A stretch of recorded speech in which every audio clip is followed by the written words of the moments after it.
Olá, Carol. Bem-vinda. Vamos chamar o Barragán.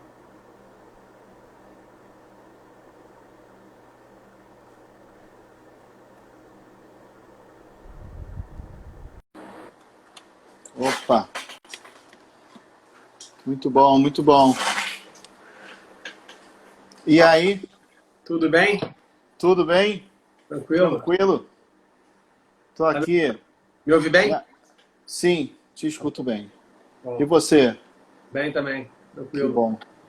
Deixa eu só arrumar um local aqui, porque hoje eu tô adaptado. Tá. Esse trânsito do Rio de Janeiro me complicou. Tá acostumado com a vida em Portugal, né?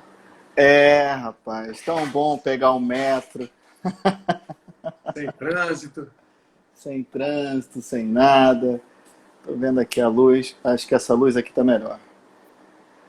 Então, e aí? Vamos marcar um pouquinho aqui, esperar um pouquinho, como é que estão as coisas aí? O clima tá bom? O clima tá bom, tá bom. Começando a esquentar por aqui agora. Ficando um calorzinho. O pessoal já tá até pegando piscina aqui, pô. Opa, É. é. Aqui não para de esquentar, né? Não. É panela de pressão. Aí é bravo. Eu acho que aqui a NASA podia, ao invés de gastar dinheiro mandando coisa para Marte, manda para cá. A temperatura é alta, o clima é estranho. Mas é Então, tranquilo agora. bem, vamos esperar mais um pouco. Já temos aí umas 6, 7 pessoas. O pessoal tá entrando aí. Tá entrando. Tá entrando, tá começando. É, meu amigo.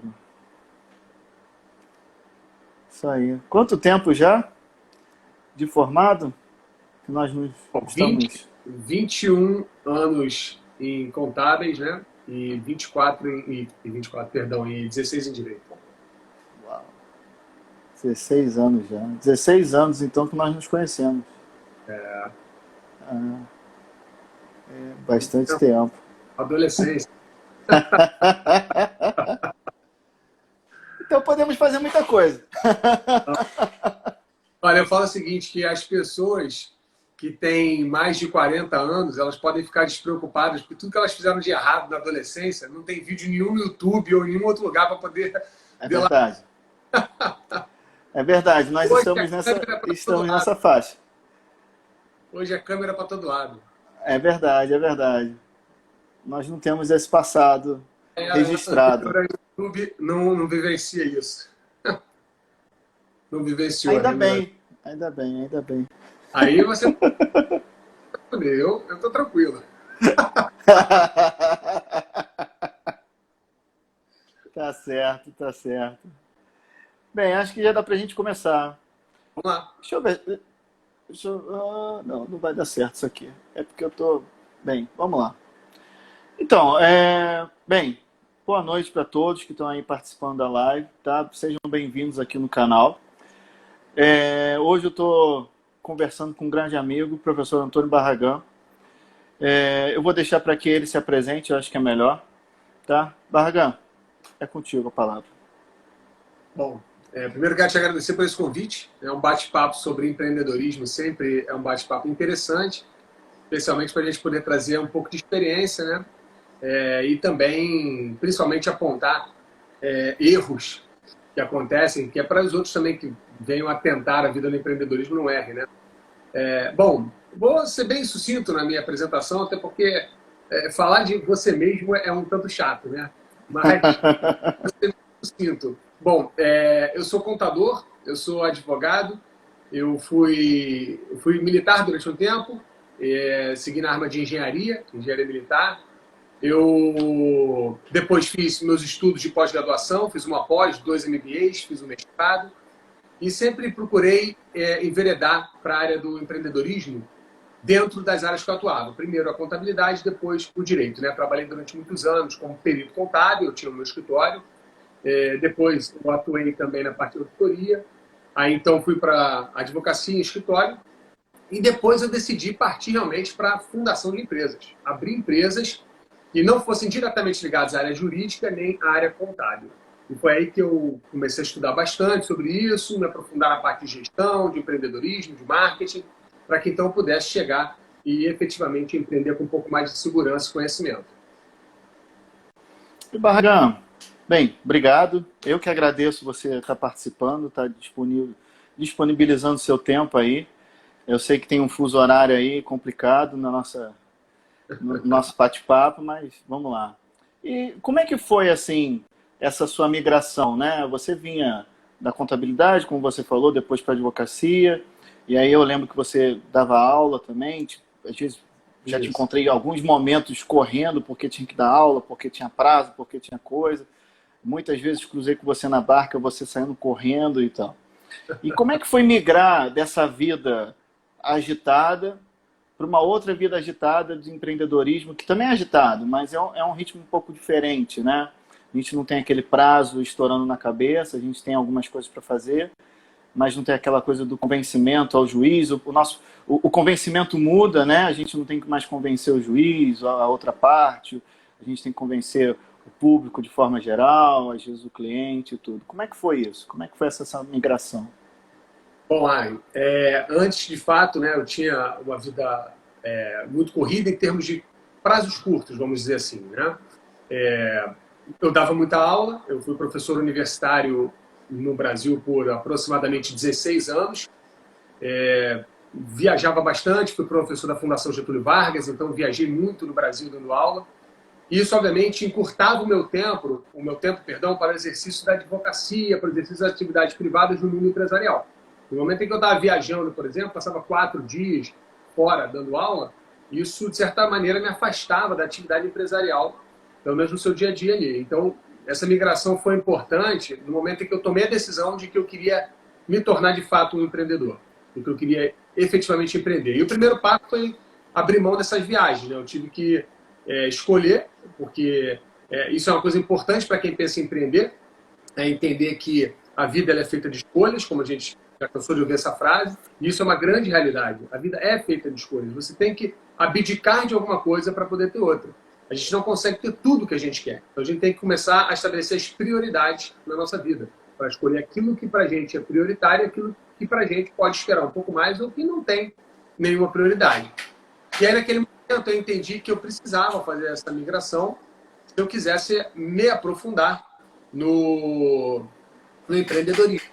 Tá? E aí, eu precisava abrir espaço e tempo para investir mais no estudo, no conhecimento do empreendedorismo. Então, eu tive que aplicar das aulas pelo Brasil, passei a ministrar aula somente no Rio de Janeiro e segui adiante. E aí, essa migração, ela, no momento exato de migração, deu muito trabalho, porque eu fiz um estudo mais aprofundado, eu cursei um MBA de aproximadamente 18 meses, um MBA muito bacana, muito forte, bem estruturado da PUC. Então, assim, isso tudo me deu muita base e bagagem para fazer migração. No entanto, também me cansou bastante. Eu dormia muito pouco naquele período, era 5 horas por noite, mais ou menos, porque eu tinha muita coisa para fazer de trabalho, muita coisa para fazer de estudo.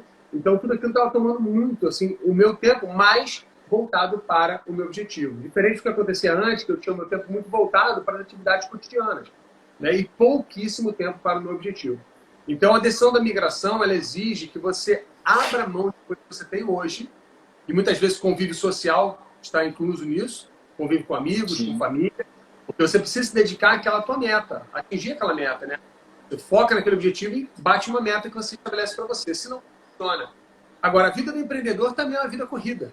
Ela também é uma vida de prazos, só que os prazos eles são um pouquinho mais elásticos, porque eles são dentro de um projeto que você estabelece. No momento em que você opta por empreender, você tem uma ideia, muitas vezes, e aí você começa a criar o planejamento para que essa ideia possa se implementar. E aí você tem vários projetos que podem levar ao resultado que você sonha ou que você deseja. Então, nessa hora, você tem que estabelecer prazo. É inevitável ter prazos e ter metas também, senão não vai funcionar. Se você não tem prazo, se você não tem meta, dificilmente você vai alcançar. Você pode até dar sorte, né? Deus pode falar, não, vou ajudar mesmo assim, vai em frente, mas é bem mais difícil. Sim, sim, sim. Não, como você falou, tem muitos prazos, tem muitas metas, né? Tem um plano de negócio que o empreendedor tem que fazer para atingir aquelas coisas todas. Agora, Barragão, assim, um ponto que normalmente as pessoas não gostam de falar mas eu acho que é interessante para quem está participando da live ter uma noção, assim, não só da questão do empreendedorismo, como foi essa sua migração, mas assim, da questão pessoal, né? Quantos anos você tinha? Porque você, assim, você já estava numa fase, a gente já se conhece, então eu sei que você Ah, estava numa fase estável, você tem uma família, tem essas coisas. Como é que foi isso, assim? Você já tinha uma certa idade, né? Não, não é velho nem nada, mas assim, a certa idade é o sacanagem. mundo... não, não, eu tenho quase a sua idade, então quando eu falo de você, eu estou falando junto. Mas eu falo assim, é porque as pessoas sempre quando pensam em empreendedor, pensam em pessoas jovens, com aquele gás, com aquela coisa da startup. Apesar de a gente ter alguns exemplos no meio do empreendedorismo, de grandes empresários que começaram já com mais velhos e deram certo mais velhos e tudo. E as pessoas pensam hoje, pelo menos aqui no Brasil, eu vejo muito isso, um pouco em Portugal também vi o empreendedor jovem, aquela pessoa que está na faculdade, aquela pessoa que está para entrar na faculdade. Portugal tem um movimento de empreendedorismo, mas o que eu percebi também é que você falou da questão da formação, também é um ponto interessante, que assim, justamente essa questão da idade e formação, que Portugal, por exemplo, muita gente está deixando de ir para a universidade porque está empreendendo, está dando certo e está vendo que está ganhando dinheiro, mais dinheiro do que uma pessoa formada. E isso está afastando a pessoa da faculdade. Isso foi muito interessante da sua fala que você falou. Eu fui empreender, mas eu fui estudar. Eu fiz um MBA, fiquei poucas horas de sono para dormir. Então, assim, só para você também compartilhar isso, assim, você tinha essa estabilidade e com quantos anos você teve esse estalo, assim, cara, não é que desisto, simplesmente vou dar um outro rumo. Como é que foi isso? Bom, a tua pergunta é bacana e ela é interessante em mais de um aspecto. Primeiro, respondendo diretamente a tua pergunta, eu na época tinha, vou fazer as contas rapidinho aqui, 36 anos. Quando um contabilista demora para fazer conta, é porque ele deve estar E agora inventando esse número da idade. eu estou fazendo contando e diminuído o ano em que eu tomei a decisão para viajar. Mas, enfim, é isso aí. 36 anos eu tomei essa decisão. Aos 36 eu tomei essa decisão de que eu iria empreender, de que eu não queria mais efetivamente trabalhar para alguém que empreendia, eu queria ser o cara que iria empreender, eu ia colocar em prática ideias, planos que eu tinha dentro do campo do empreendedorismo. Então eu tomei a decisão aos 36 anos. Foi ali que eu comecei a fazer toda essa migração, de reduzir a quantidade de aulas que eu ministrava, de começar a direcionar mais o meu foco para o empreendedorismo, de começar a buscar locais para estudar mais sobre o tema. Conheci muitos empreendedores nesse caminho, muitos empreendedores. Prestei muita consultoria de negócios no Brasil para esses empreendedores e conheci por dentro o negócio deles. Foi muito legal, porque me deu uma bagagem muito grande até para eu poder entender que mercado de fato vale a pena, que mercado não vale, que mercado você tem que conhecer muito bem a teoria e a prática, que mercado basta você conhecer mais a prática e nem tanto a teoria, né? Então isso ajudou bastante. Quanto à idade, eu não vejo, aí um segundo aspecto da pergunta que é interessante, quanto à idade eu não vejo relevância em você empreender jovem.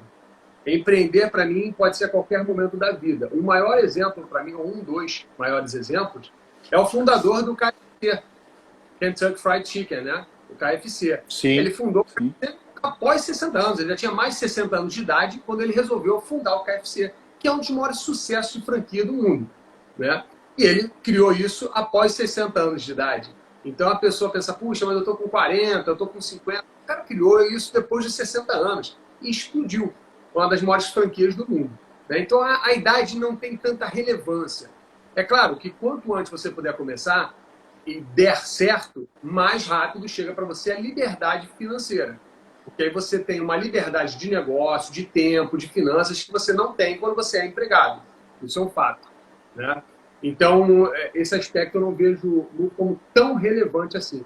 Tá? Relevância mesmo existe em você ter o conhecimento para fazer a coisa dar certo mais rápido. Porque às vezes você pode ter uma pessoa de 20 anos de idade, começa a empreender, e ela tenta empreender várias vezes, várias coisas, e não consegue. Aí ela chega aos 40 anos e não conseguiu fazer nada dar certo ainda. Ao passo que você pode ter alguém com 65 anos que empreende de primeira dê certo. Então, a grande relevância para mim está no acerto, em conseguir fazer com que tudo dê certo, e não a idade como um todo. Tá? Então, assim, a idade seria importante, mas não é relevante a ponto de influenciar no resultado. Segunda questão, você falou de Portugal, né? A questão de estudar, dos jovens que estão preferindo terminar aqui no Brasil o ensino médio e montar um negócio, empreender. Essa prática que hoje você está trazendo aqui para a gente, falando que é uma coisa que está surgindo ou acontecendo com mais ênfase em Portugal, ela é super comum nos Estados Unidos. É muito comum nos Estados Unidos você ver o americano não indo para a faculdade. O americano terminando a high school e montando seu negócio ou indo trabalhar em algum negócio. Porque na mentalidade dele, ele vai ganhar mais dinheiro fazendo isso antes daquele que vai se formar. Porque quem vai estudar numa universidade americana hoje vai pagar aí pelo menos $25 mil por ano, tá? De mensalidade. Perdão, de anualidade. Você paga o equivalente ao ano, né? Então são $25 mil por ano, que aí, obviamente você pode pagar por mês, mas a mais barata está nessa faixa, $25 mil por ano. Então é muito dinheiro. Se ele pensar em estudar 5 anos, uma faculdade de 5 anos, a gente está falando em gastar $125 mil, que é muito dinheiro nos Estados Unidos. Então ele pensa, poxa, se eu for para um trabalho, se eu montar minha empresa, eu começo a ganhar dinheiro e não preciso gastar os $125 mil. Isso eu estou falando naturalmente da faculdade mais barata. Tá? Se for falar de faculdade mais cara, de 80, 85, $75 mil, ele vai gastar muito mais para estudar. Então ele já tem essa mentalidade, ele vê que hoje existe um universo que permite ele ganhar dinheiro mais rápido, então ele já sai do ensino médio, sai da high school e já vai ganhar o dinheiro dele imediatamente, sem precisar despender com uma universidade. Lá em Portugal, a universidade é bem mais barata que nos Estados Unidos. Mas eu acho que o jovem está percebendo que o empreendedorismo é uma porta muito boa quando ele tem o conhecimento, quando ele tem alguma experiência. Ele não precisa nem ter montado algo, não, mas vivenciar a experiência alheia, a experiência de outros, para que ele possa, então, empreender. Ele vê que ali é um caminho melhor, é um caminho mais rápido. Agora, não é um caminho fácil. Tá? Fala assim, então é mole, então vou abrir uma empresa e vai dar certo. Não, não é um caminho fácil. Você vai errar em várias coisas, você vai perder dinheiro nesse caminho, mas você precisa aprender com os erros, aprender com as perdas, para você ir ajustando, até que você vai errar pouco, você vai perder pouco e a coisa vai começar a dar certo. Né? Então, um dado interessante, cara, hoje, no último report que saiu em 2020, sobre empreendedorismo no mundo, você sabe qual é o país que está em primeiro lugar em matéria de empreendedorismo? O melhor país para se empreender hoje? Qual que você chuta aí? Eu diria Brasil. Pô, você tá patriota mesmo, hein, cara? Brasil está em 34º lugar, né? O Brasil está em 34º lugar. O primeiro lugar é a Alemanha. A Alemanha é primeiro lugar e o Japão é o segundo lugar. Alemanha e Japão. Então, muita gente pensa assim, os Estados Unidos é para empreender. Estados Unidos é o terceiro colocado da lista. Primeiro Alemanha, segundo Japão, terceiro Estados Unidos. Aí vem seguido da Inglaterra em quarto, que curioso da Inglaterra, né? Mas está lá em quarto a Inglaterra para se empreender. Depois vem a Suíça e o Canadá, são os 6 primeiros. Tá? Portugal hoje ocupa a 25ª posição em matéria de empreendedorismo. Tá? A Espanha, que é ali vizinha, é a 21ª. Mas, o que eu quero ressaltar nisso daí, cara? Que assim, o primeiro e o segundo, Alemanha e Japão, são os 2 países que mais investem em tecnologia nas últimas décadas. Se a gente observar, foram os que mais investiram em tecnologia. A Alemanha foi palco da Segunda Guerra Mundial, ficou devastado.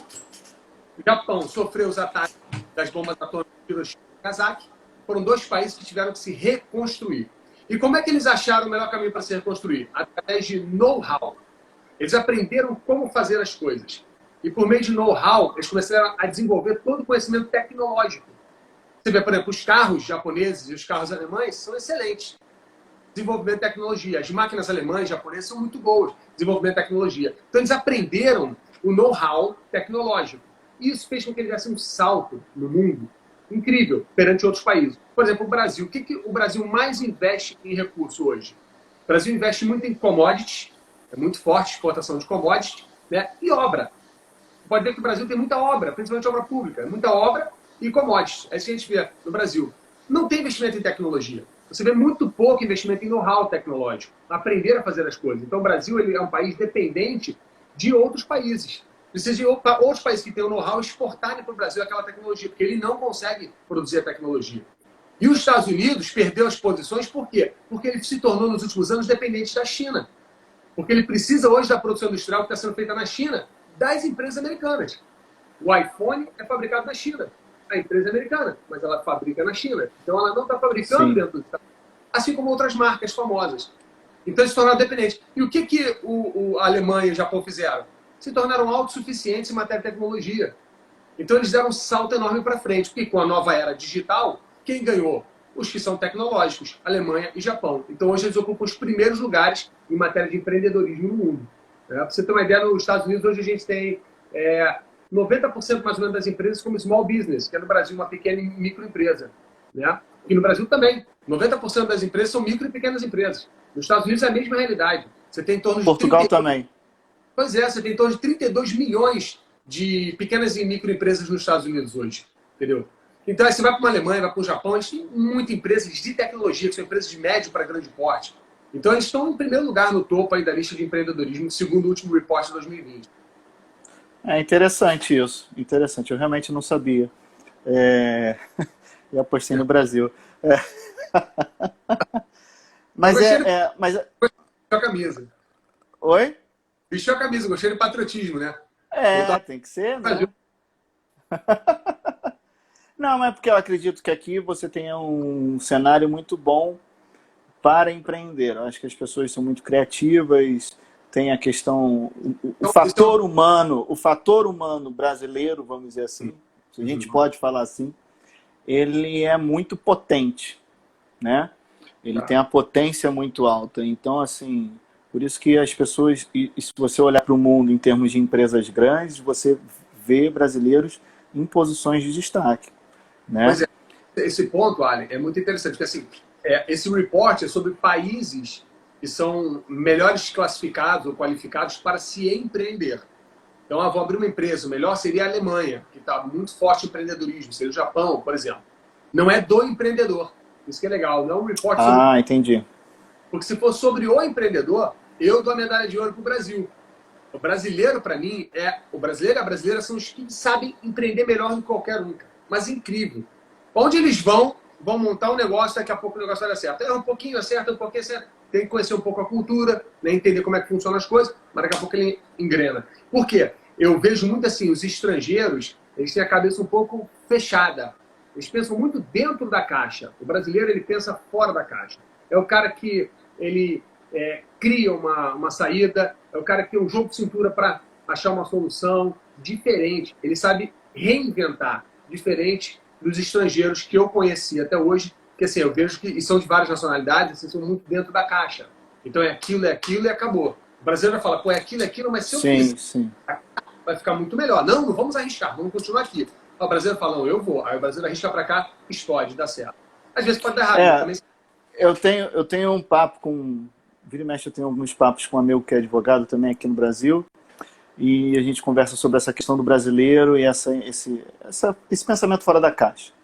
E a gente conversa muito e a gente chega à conclusão que assim, o brasileiro, ele no Brasil, ele tem que se virar tanto para sobreviver, para viver, né, no seu dia a dia, na sua rotina, diante de tantas situações que permeiam. Não vou entrar aqui em questões políticas nem nada, não, mas o dia a dia é um dia a dia diferenciado se a gente pensar em outros países. Você está nos Estados Unidos, você conhece outros países, você sabe que a realidade brasileira do cotidiano é um cotidiano diferenciado, né? É um transporte que a pessoa tem que vencer, como a gente brinca, é um leão cada dia, né?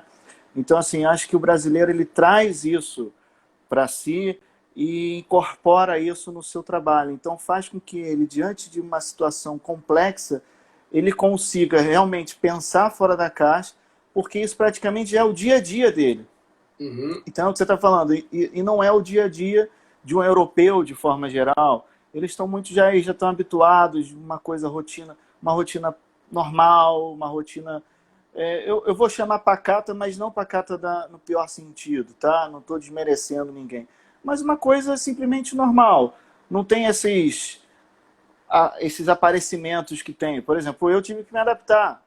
Hoje eu tive que me adaptar aqui para cumprir o horário contigo.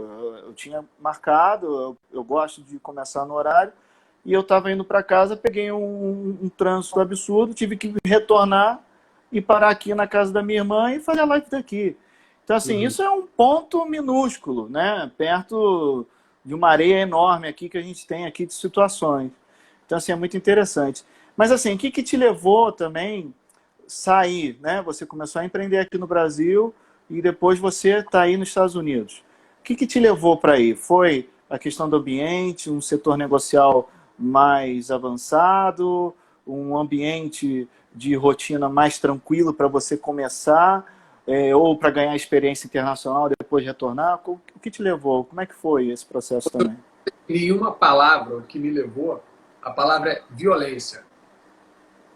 Eu acho o Brasil fantástico, amo o meu país. Eu tive sucesso no meu país o tempo todo, sempre fui bem sucedido ali, graças a Deus. Mas, infelizmente, a gente estava num nível de violência atrelado com falta de educação muito grande e que começou a sufocar, começou a ficar um tanto insuportável.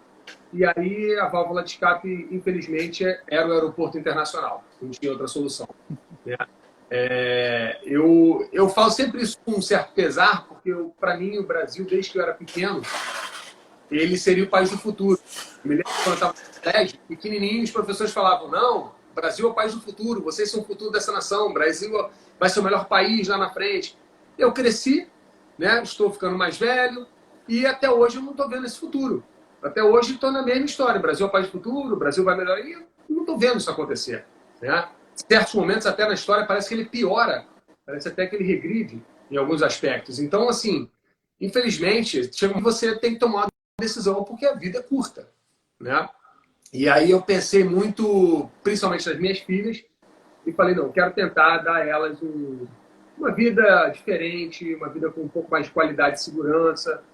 E como eu estava já todo mergulhado nesse universo do empreendedorismo, né, bastante focado em empreender cada vez mais, eu vi os Estados Unidos como uma oportunidade de empreender maior que o Brasil estava oferecendo, né? Porque, infelizmente, a gente hoje no Brasil, para abrir uma empresa, se leva muito tempo. Né? Em Portugal, você abre uma empresa em um dia, não é? Em um dia você abre a empresa em Sim, Portugal? sim. Sim, Em um sim, dia você abre a sim. empresa em Portugal. Né? Nos Estados Unidos, você abre a empresa em um dia também. Né? Você leva um tempinho para receber o teu número de contribuinte e o teu número de CNPJ, o correspondente aos Estados Unidos. Isso leva um tempinho para chegar, mas a empresa já está aberta. Né? Então é muito rápido. E no Brasil você leva uns 60 dias para ter uma empresa aberta. Né? Então, quer dizer, a pessoa que pensa em empreender, ela tem que já ter um lapso temporal de paciência para começar, de fato, colocar a atividade operacional em funcionamento. Então, é complicado.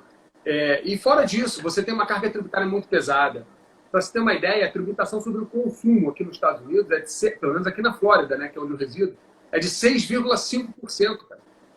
Já pensou nisso? 6,5% é a carga tributária do consumo. Você vai comprar um produto, uma mercadoria, 6,5%. No Brasil, você tem produtos que têm carga tributária superior a 100%. Entendeu? Você tem outros que estão na faixa 50%. Quando você fala em 6,5%, imagina se uma mercadoria que você vai comprar agora, numa loja no Brasil, tivesse carga tributária de apenas 6,5%. Quanto o preço dela não reduziria? Ia despencar o preço, entendeu? E aí você ia aquecer o consumo. Aí mais pessoas comprariam, a loja venderia mais, geraria mais receita, cresceria, precisaria contratar mais gente. E é isso que acontece nos Estados Unidos. Essa é a mola propulsora. As coisas são vendidas mais baratas, que mais pessoas consomem, a loja vende em maior quantidade, consequentemente ela tem mais dinheiro para expandir e contratar cada vez mais pessoas. Então você tem desemprego baixo e uma economia sempre aquecida. Né? Não há a ganância tributária que a gente vê muitas vezes acontecendo no Brasil, uma coisa que eu, durante tanto tempo, briguei muito, discuti muito, principalmente em palestras. Né? O que estraga o cenário empresarial, estou com uma luz aqui na cara, eu vou estar me perseguindo, que é da terceira, que está na hora do pôr do sol aqui. Você é um ser iluminado, Barragão. Você é um ser iluminado. E aí, eu sempre falava muito isso, eu via pelos meus clientes, né, o quanto de carga tributária eles pagavam. Nossa, eu falo para eles, vocês são heróis, eu não sei como é que vocês conseguem suportar essa carga e manter a empresa de portas abertas. É muito difícil. E aí você começa a entender, não significa que você concorde com a conduta, mas você entende por que muita gente sonega no mercado empresarial. Por que há muita sonegação fiscal por parte de empresas. Porque se o cara Sim. pagar tudo, ele não consegue. O maior sócio dele é o governo. Uma carga tributária hoje no Brasil média de 37%, bom, ele é teu sócio. Ele tem 37% da fatia da tua empresa.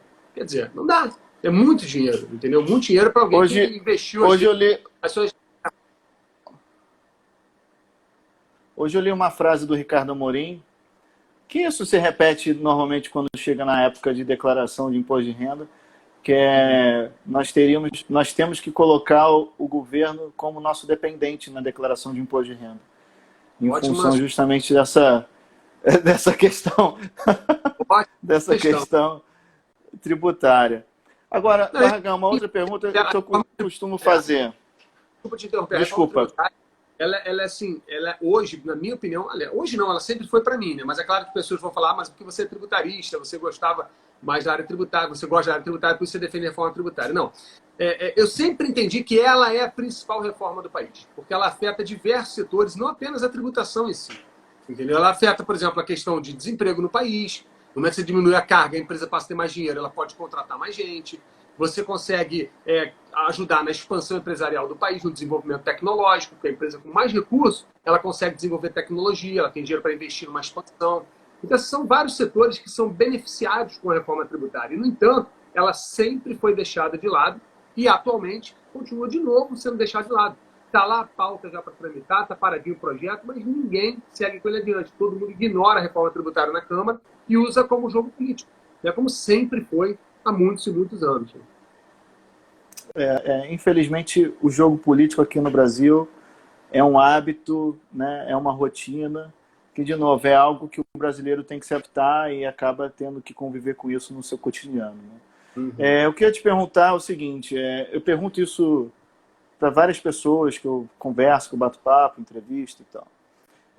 Hoje você também está num país que é grande. Os Estados Unidos, em termos geográficos, é um país com uma dimensão grande. População grande também. Você acha que essa questão do empreendedorismo no fator geográfico, pelo seguinte, eu costumo dizer que na Europa, usando o exemplo da Europa, tem um fator geográfico favorável. Então você tem países pequenos onde você consegue ter um controle, você consegue conversar, você consegue fazer propostas e ter um retorno da população de forma mais rápida em função do tamanho. Você consegue conversar melhor, essas coisas todas. Aplicar certas políticas públicas, corrigir quando ela dá errado, porque você tem uma taxa de retorno mais rápida. Quando você tem um país de geografia um pouco maior, você tem um problema que você, primeiro, cada estado tem um diferencial. Né? É um tipo de população, é um tipo de aspecto econômico, vai mudando. E, consequentemente, essa taxa de retorno aumenta muito. Eu acho que o Brasil, um fator prejudicial é esse.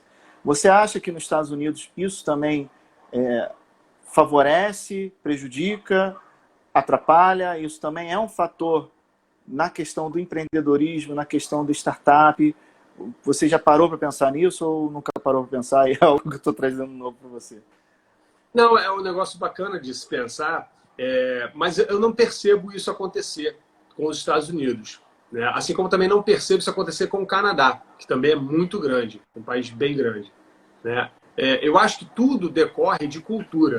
Sim. Eu acho que a nacional e cultural influencia bastante nesse resultado. Porque se a gente for observar, a Alemanha é um país grande dentro da Europa e é o primeiro lugar em empreendedorismo. Né? O Japão é uma ilha e é o segundo lugar em empreendedorismo. E logo em terceiro vem os Estados Unidos, que é maior do que os dois e está lá também como um dos pilares do empreendedorismo. Então, a gente olhando para as três primeiras posições, a gente já vê que a questão do tamanho, da dimensão geográfica, talvez não influencie nesse resultado.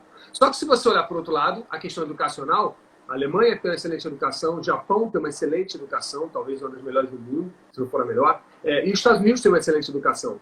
Então, a formação do estudante, e aí eu estou falando de estudante de escola, tá? Não estou falando efetivamente do estudante universitário, mas da escola é diferenciada. Por exemplo, aqui nos Estados Unidos, a escola ela lida com matérias que você não tem no plano educacional brasileiro, como, por exemplo, empreendedorismo, né? Como, por exemplo, educação financeira.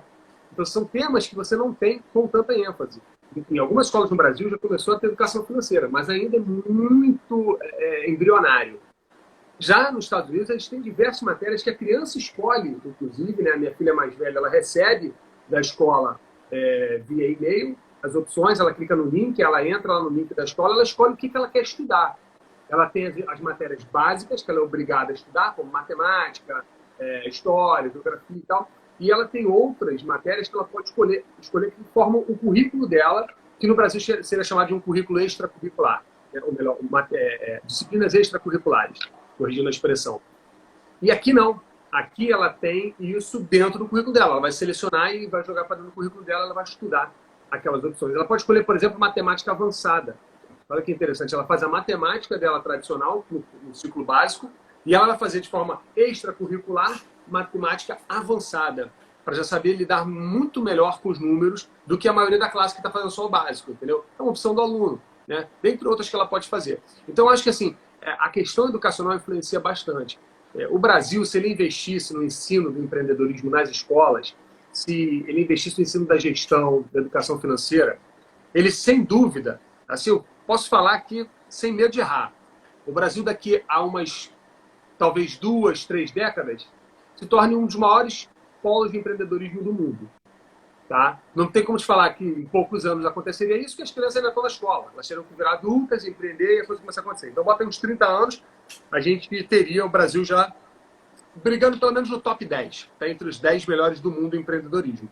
Mas tem que dar base, tem que dar conhecimento. Como é que você quer que uma criança saiba fazer uma conta de adição se você nunca ensinar isso para ela? Né? Ela vai ter que correr atrás de aprender sozinha. Aí você vai ter no universo de X alunos, 10% correndo atrás e aprendendo sozinho, mas 90% não sabe. Porque não correram atrás, não tiveram interesse, né? Não sabem o caminho para chegar até a informação. Então a criança só sabe somar porque alguém chegou um dia na sala de aula e começou a ensinar, treinar, foi erro, acerto, até que ela aprendeu a somar. Pronto, ela sabe somar. Entendeu? Então a mesma coisa tem que ser o empreendedorismo. Tem que ter uma aula de gestão, tem que ter uma aula de empreendedorismo, tem que ter aula de finanças, para que a criança saia dali com bagagem suficiente para, se quiser aprofundar, avançar o estudo, ela tem capacidade para isso. Então, assim, eu não vejo a dimensão geográfica como tão influente nisso, não. Os Estados Unidos hoje tem uma população de 327 milhões de habitantes, aproximadamente. É uma população muito grande. Para ser uma noção de comparação, o Brasil tem 210 milhões de habitantes. Também é um país continental. Portugal está com 10 milhões de habitantes. Né? Se der diferença, é bem menor. Né? Então, assim, eu não vejo tanta influência assim, porque eu vejo que Portugal, por exemplo, está com viés de empreendedorismo muito mais bem desenhado do que o Brasil. Tá? Eu vou dizer que ele tenha mais empreendedores, tá? Porque o Brasil tem muita gente que empreende de várias formas, inclusive no mundo informal. Eu conheço, por exemplo, empreendedores informais que estão crescendo, estão cada vez ganhando mais dinheiro, estão ficando cada vez mais estruturados para amanhã depois montar uma empresa e entrar para a formalidade. Né? Isso é uma realidade brasileira. Em Portugal eu já não vejo isso. Portugal é diferente. Você entra no empreendedorismo de forma alinhada, com a empresa montada, então é uma coisa mais organizada, assim como ocorre nos Estados Unidos. Então, eu acho que tudo isso decorre de um contexto que engloba o conhecimento, que aí é tanto conhecimento prático como teórico, o ensino nas escolas, a educação no país, a formação cultural do povo e também o governo. O governo tem que ser um parceiro. Ele não pode ser alguém que vai atrapalhar o empreendedorismo. Ele tem que ser alguém que venha fomentar o empreendedorismo. Tá bem. Também entendo e concordo alguns pontos contigo. Assim, pegando algumas coisas que falou sobre essa questão do empreendedorismo e tal, você acha que aí nos Estados Unidos a questão... Porque a gente está, essa semana agora que passou, a gente teve uma passagem aí do marco da startup, né, o marco legal da startup, deu mais um passo para a sua aprovação. Não sei como é que isso ainda vai caminhar, mas aqui nos Estados Unidos, aqui no Brasil, teve esse avanço. Nos Estados Unidos eu fui pesquisar, porque realmente eu não sabia a data. Em 2012 teve também um marco legal, aí, ainda na época do Obama, e eu não cheguei a fazer muito bem os comparativos. Um dos pontos que assim do marco legal daqui que me chamou a atenção e que vai em encontro a alguma parte da sua resposta, é que você falou da questão do empreendedorismo já iniciar de forma formal. Né? Você tem um início formal, legalizado, empresa formada, atos constitutivos, essa coisa toda. Mas a startup, né, que tem um conflito de conceitos na área teórica e na prática também um pouco, o que é startup, qual o conceito pré-definido e tal, não sei o quê. O marco legal daqui, ele tenta definir a questão da startup já como uma empresa. Uhum. Você vê algum impacto nisso? Porque nos Estados Unidos a questão de startup, eu realmente não pesquisei como está isso disposto na lei, mas não me parece que o americano, de forma geral, trate a startup como uma empresa. Eu já antecipando aqui a minha opinião, eu confesso que eu não vi com bons olhos aqui no Brasil colocar a startup como uma empresa. Eu tenho um conceito de startup como um projeto iniciando, efetivamente um startup, algo que está ali iniciando para subir e não algo já formal. Mas assim, como é que você vê essa questão aí nos Estados Unidos? A startup, ela tem esse conceito do empreendedorismo formal ou não? Então, vamos lá. Primeiro é importante a gente entender o que se define realmente por uma startup, né? Porque assim, a lei ela cria definições, a gente tem que lembrar que muitas vezes a legislação, você sabe bem disso, você também estudou direito, então você sabe que a legislação muitas vezes ela é tendenciosa. Ela coloca aquilo Sim. que lhe convém, né? Os legisladores, junto com o governo, numa questão de estratégia legislativa, usam a lei para fazer com que a sociedade tenha que agir da forma que eles querem. Então, nem sempre isso corresponde à realidade, né? Nem sempre a gente vai ver uma correlação daquilo que está na lei com o que de fato acontece na vida real. E aí é o trabalho, muitas vezes, do judiciário, análise de uma interpretação sobre a lei para tentar, por meio de uma mutação, fazer uma aplicação da lei de forma mais próxima do que é a realidade. Senão a gente vai ter muita injustiça. Um projeto startup, né, ou uma startup, ele é algo embrionário, né? É como se fosse... Eu quero fazer uma comparação, mas eu não queria fazer efetivamente usando essa expressão, mas seria como uma incubadora, né?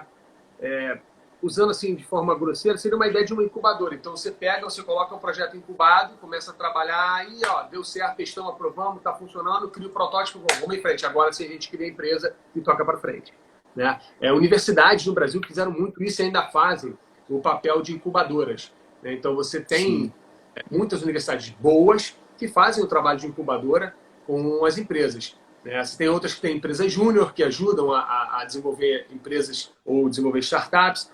Então, assim, eu particularmente não vejo a startup também ainda como uma empresa. Na minha visão, a startup não é já uma empresa. Se a gente entender, e aí é um problema conceitual, como você falou, se a gente entender que empresa é aquela que de fato está formalizada com seus atos constitutivos depositados no registro civil de pessoas jurídicas ou na junta comercial. E aí, se a gente entender dessa forma, então a startup não é uma empresa. Agora, se você entender que empresa é aquela que não somente realiza uma atividade operacional, empresarial, e aí seja em fase de teste, desde que já esteja gerando receita, aí você vai entender que a startup é uma empresa. Então, acho que o problema conceitual não está na palavra startup ou na expressão startup. A palavra é empresa. Ela vai entender a palavra empresa, entendeu? Como o marco das startups, ele vai entender a palavra empresa. Então, acho que tem que ter uma integração das normas. Eu acho que isso é que está faltando. Integrar essas normas para entender. Olha, empresa se entende dessa forma. Então, startup é uma empresa, né? É como você aprende, muitas vezes, na universidade, o silogismo, né? Então, você fala, empresa é tal coisa, startup é tal coisa. Logo, startup é uma empresa, né? Então, você tem as premissas e você forma o seu silogismo ali. Então, assim, eu entendo que o problema está na expressão empresa. O que a gente entende hoje, em 2021, como empresa? Tá? Porque se empresa for algo que gera receita, que tem atividade operacional e gera receita, independentemente da formalidade, então uma startup pode ser uma empresa. Caso contrário, se a formalidade for uma exigência, ainda hoje, para se caracterizar o que é uma empresa, então startup, na minha visão, também não é uma empresa. Tá? Eu percebo uma dificuldade nessa questão. O que eu vejo de dificuldade nessa questão, assim, para quem está iniciando a empreender, ela tem ali toda uma vida, tal, tem que trabalhar, tal, tal, tal. Quando ele começa no projeto, já tem que formalizar, tem que gastar dinheiro, numa fase que ele ainda está testando, que ele ainda está aprendendo, eu acho que isso fica muito complicado. Uhum. Eu acho que isso eu acho que vai ser um fator que vai Se a taxa de mortalidade já é alta, da questão de empresas, startups, eu acho que tende a aumentar, se você obrigar essas empresas a formalizarem. Porque, aparentemente, essas empresas vão ter que estar formalizadas para receber investimento em certas situações, né? Onde a gente sabe que em certas situações havia a possibilidade de investimento, não investimento financeiro, que eu quero dizer, mas investimento através de mentoria, essas coisas todas, num projeto, simplesmente projeto, numa incubadora, como você falou, nas universidades. Que a gente não pode deixar de tratar, quando um projeto é incubado dentro da universidade, lá dentro da incubadora da universidade, como aquilo seja um investimento. Quer queira ou quer não, você está tendo o Estado ali, através da universidade, investindo no seu projeto, né? Então, efetivamente é um investimento, seja capital intelectual, seja capital, dinheiro puro, né, próprio.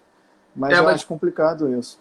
Não tem como escapar disso, porque assim, não tem receita sem despesa. Você tem que incorrer em gastos para você poder ter resultado. Então, inevitavelmente, esse empreendedor que está com uma startup, ele tem que gastar dinheiro. Nem que seja para poder, se for no caso de um produto, ele criar um protótipo, para poder começar a testar e aprovar.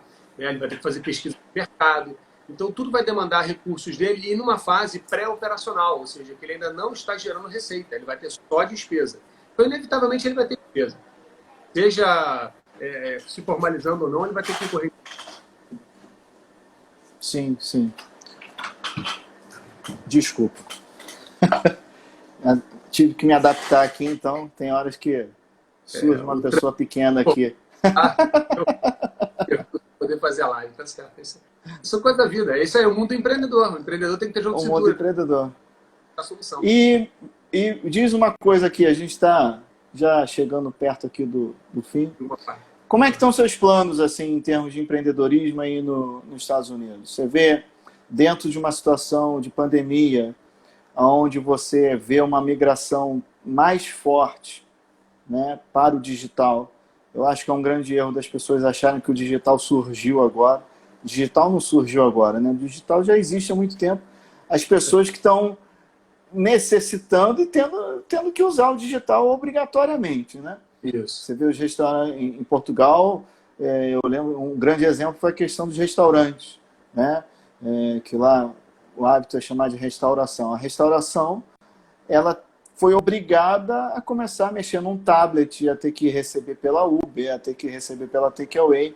Quer dizer, foi uma forma de se incluir no meio digital, a ter que ter um Instagram para divulgar o seu produto e essas coisas todas. Restaurantes que estavam lá acostumados a vender seu pastel de nata, o seu prato com bacalhau tradicional, e as pessoas já sabiam, iam lá e pronto, e acabou. E as pessoas tiveram que se adaptar. Então, assim, como é que você está vendo a questão do empreendedorismo aí com a pandemia? E como é que você está aí? Como é que está o seu futuro? Como é que você está pensando? Como é que estão os seus negócios aí? Bom, os Estados Unidos, primeiro de tudo, até voltar um pouquinho no início dessa tua pergunta, o mundo digital de fato não existe hoje, né? O mundo digital já existe há muito tempo. Para você ter ideia, o e-mail já foi criado há praticamente 30 anos atrás, né? O e-mail. A gente acha que não, né? Então, antes de eu nascer, já existia o e-mail, né? Só que bastante tempo. Não, eu falei 30 anos atrás, né? Aproximadamente. Então, assim... Mas o e-mail já existia, cara. Só que não, obviamente, sendo utilizado da forma que a gente utiliza. O e-mail de uns 20 anos para cá, né? O e-mail foi criado, se não me falha a memória, foi na década de 70, tá? Que o e-mail foi criado, mas começou de fato a ser utilizado a partir da década de 80, quando desenvolveram a www, né? A World Wide Web. Que a gente bota www no endereço. Então, assim, o mundo digital já existe há muito tempo, a internet já existe há muito tempo. No Brasil, a internet chegou em 1994, mas ela já existia há muito tempo antes nos Estados Unidos, por exemplo. Então, assim, o e-commerce, um outro exemplo também bom de citar, a primeira venda foi em 1995. Uma caneta foi vendida pelo meio virtual. Primeiro Ô, Barriga, deixa eu te interromper. Porque, só para complementar os seus exemplos. Beleza, você estava falando desse, eu acho que é legal assim, colocar aqui para as pessoas que estão participando. As pessoas falam muito da aula online, né? Do ensino à distância, essas coisas.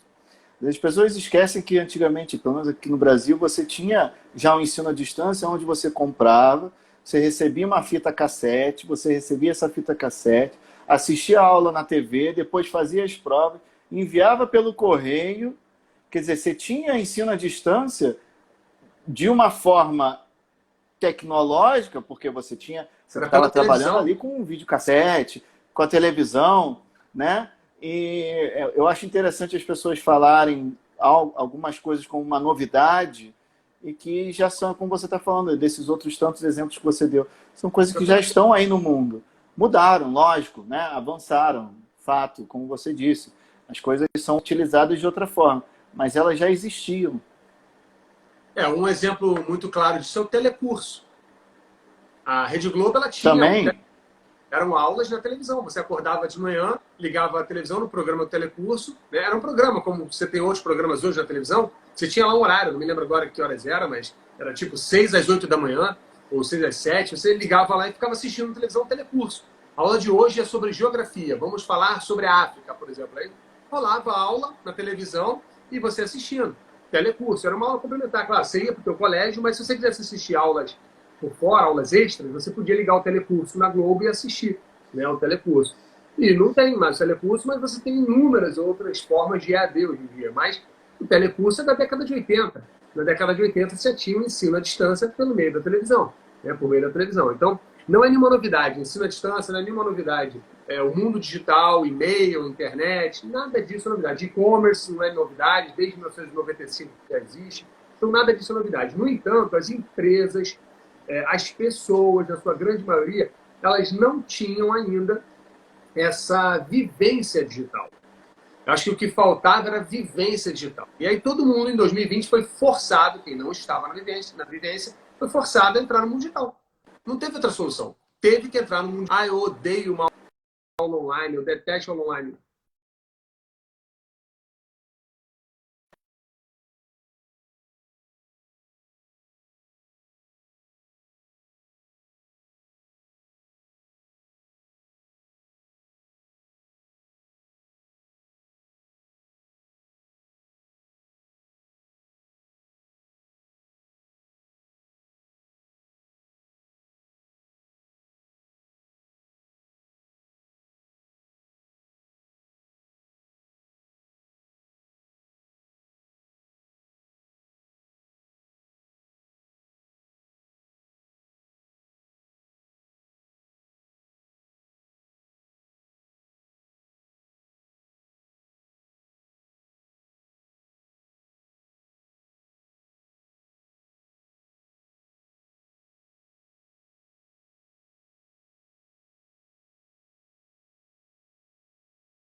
Voltou?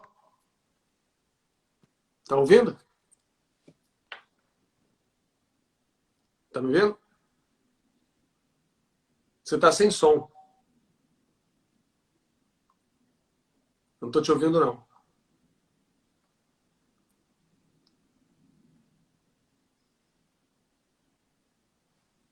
Fala alguma coisa aí pra ver se você tá com som. Não tô conseguindo te ouvir, não. Não tô conseguindo te ouvir, não.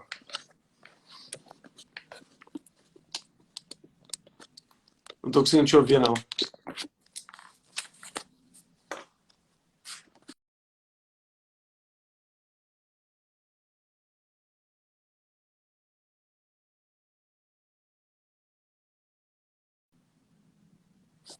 Fala aí pra ver se tá ouvindo.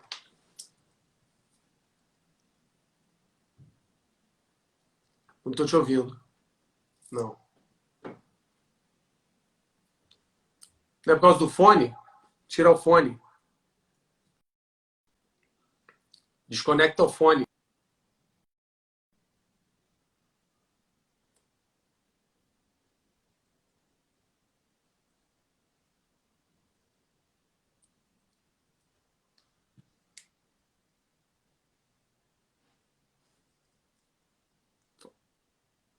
Eu não tô te ouvindo.